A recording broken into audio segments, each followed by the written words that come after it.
Hey, I'm going to talk about something that has been on my mind a lot lately, and it ties into an article I wrote and something that I am sharing publicly. And it is something that has been brewing since my birthday on June 13th. And so I'm just going to just let it out. So this is 38. So I know as a woman, I am supposed to be afraid of getting older, but I love this shit so much. Every year I sink deeper into this bath of unapologetic realness, and it is amazing. So, for a long time, I was a people pleaser.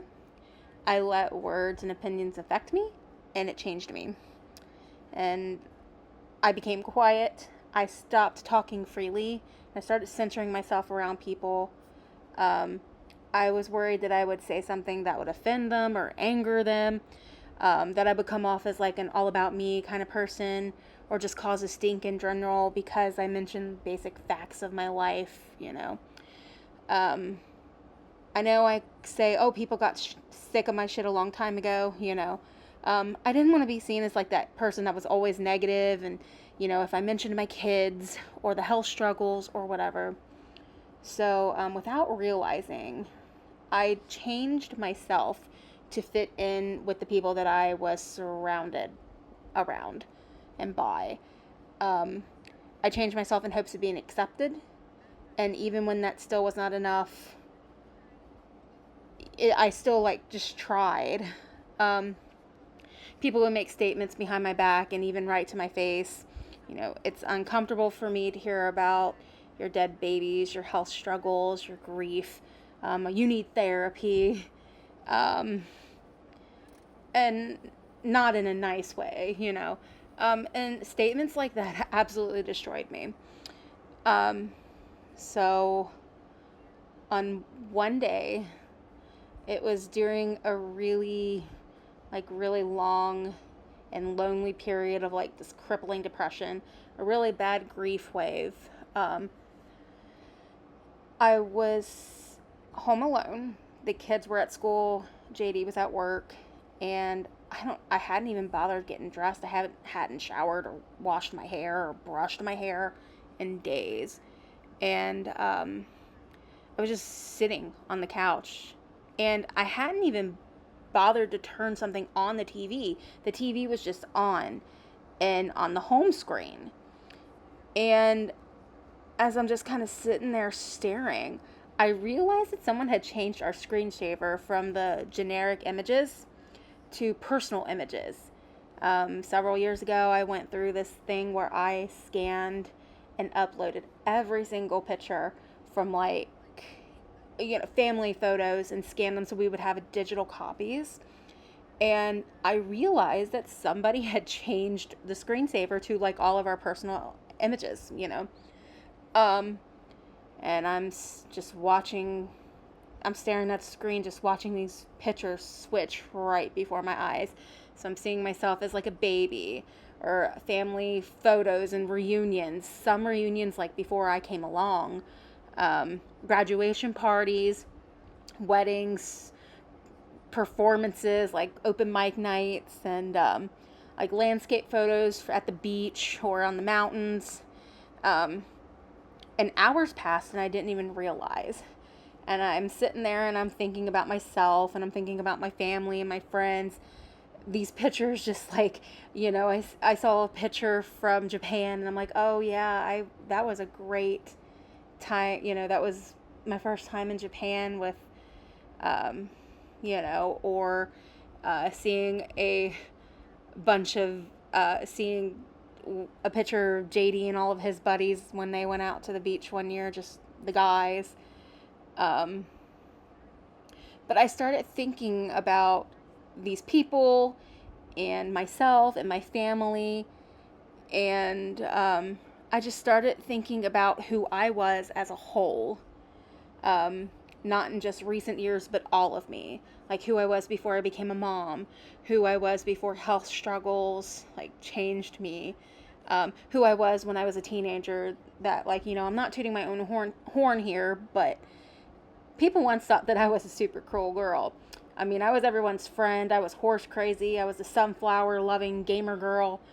Um, I would create it at Japanese culture club at school, and it is still the most popular club in school. Um, as a kid, I jumped off the roof onto the trampoline and into the pool, and like I didn't have any fears. And then like my favorite photograph of myself popped up. And it was taken by a photographer for the CAKY newspaper. And he would come to our basketball games and take photos. And there's a picture of me jumping in the air to block the ball. And I'm looking good, I'm looking athletic, and I also have on a full face of makeup. Cuz, and I mean, confident enough to, know that I could, hold my own on the court. I could, confident enough to know that I could bat that ball away, but also confident enough to wear makeup. Um, and I realized how much I missed her. Like, I realized that younger me was more confident, more outgoing. I spoke without worrying. I cared enough about myself to put on makeup and do my hair, get dressed, and like I mean, you guys know me. You guys know how artsy and eclectic my closet used to be. Galaxy printed leggings and, you know, things that I thrifted or bought from Anthropology and all these, these black milk clothing and everything. So, just those pictures really stuck in my mind. So, for the next couple of days, I started thinking about how I could get back to the feeling of freedom I once felt. And I realized the happiest I was is when I had a good group of friends that I can be completely and authentically myself with. So, like, I was so happy in our club was called Neko, Nippon Enthusiasts and Knowledgeable Otaku, which was our Japanese culture club. I was so happy to find a bunch of people who were into gaming and anime and Japanese culture and, you know, um, so I mean, I was happiest with finding people who I could be like truly myself around. Um, so I started reaching out to old buddies. And one of my closest friends became a widow at 33. And she said that expressing her grief in person and also online helped her find a tribe that was willing to accept her as she was. Then I thought back to all the times that I was invited to join some other ladies who had booths at the farmers market and in the homestead community. So I decided I'm going to take them up one day, the next time they invite me. So initially I was a little nervous and I tried to kind of hold off on talking too much.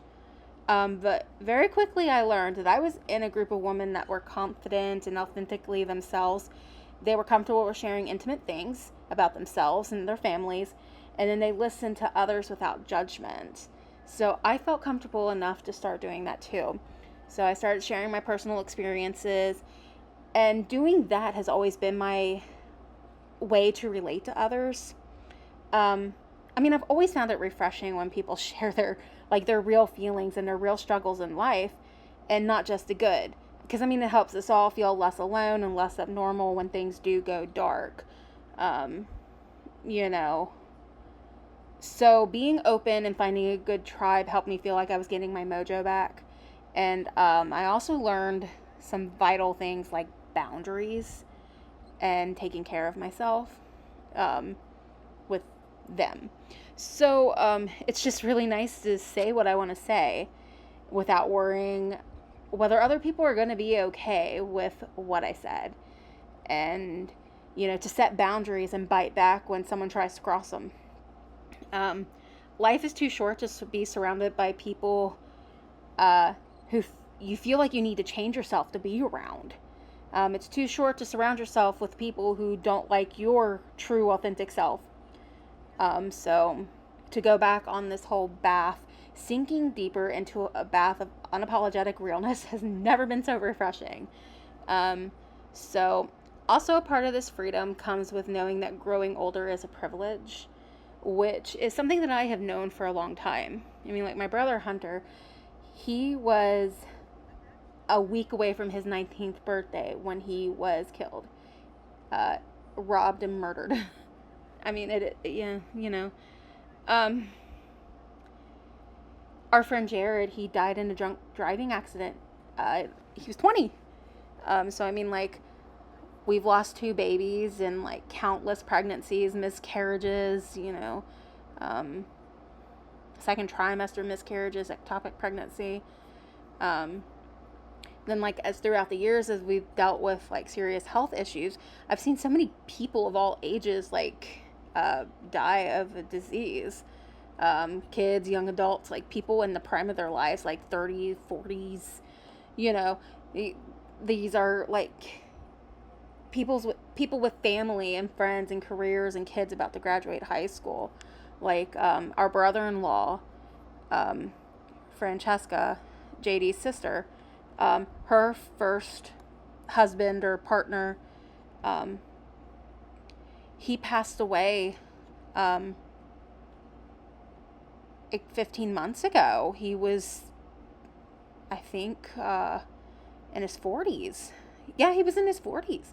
Um, it's, or it's just one of those things like growing old is a privilege.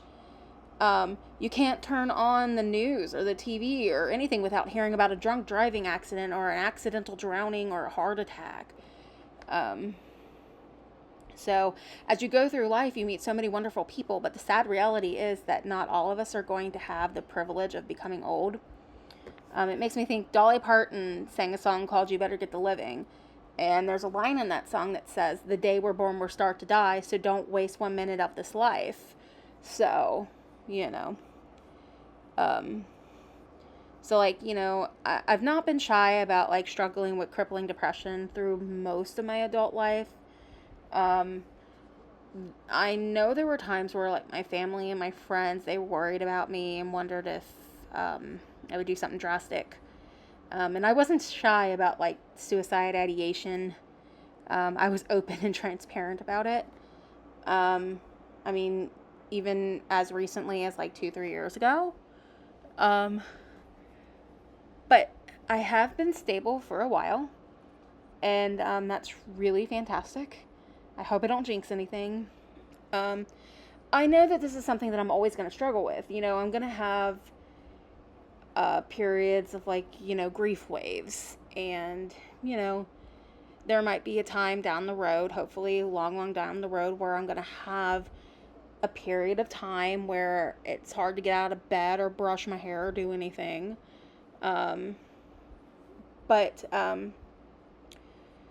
so as I think about this, um, I think about how, again, growing old is a privilege. We're only here for a short while. And I'm already at a predisposition to get kind of down. So the more I realize this and come to terms with this, the more I realize that time is getting shorter and that I owe it to myself and deserve a life as peaceful as it can be. Especially considering that real life things can hinder peace. Um, the, like, it can hand the things that. Okay, hold on, I'm getting off track here, but like, especially considering, I want my life to be as peaceful as it can be. Especially considering I'm already at a predisposition, to deal with things like depression, grief, mental and or physical health. So with all that stacked against me and kind of there, my thought is, why play with fire? Why surround myself with people who are offended by my true authentic self? Why surround myself around people who are surrounded by me setting boundaries? Um, why surround myself by people who make statements like, you need therapy, all you do is talk about yourself, I don't want to hear about your dead babies, you know? Um, Life's too short to have people like that in my life. Um, I changed myself for people like that and forgot who I was. And that it's, I have worked really hard to change that. And I think when I really started changing that is when I really started becoming stable. And it's been great being stable. Um, so, I mean, this is the first time that I honestly think I might have really experienced prolonged stability in my adult life. Um, so, yeah. Um, I know, I think it's the fight song, All the Things I Didn't Say Were Wrecking Balls Inside My Brain. Um, well, that's not how I really am anymore. I say my piece. I say things with tact, but, I say my piece now. Um, and I can, I share my, like, true, authentic feelings. Um, it's not always weighing heavy on my heart. It's not like I'm carrying this weight. Um, I have a great tribe, and and and it's and it's me being me. So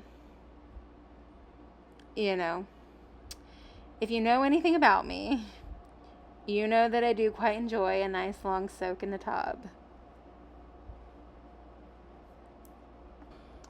Well, anyway, thanks for listening, and I'll see you next time.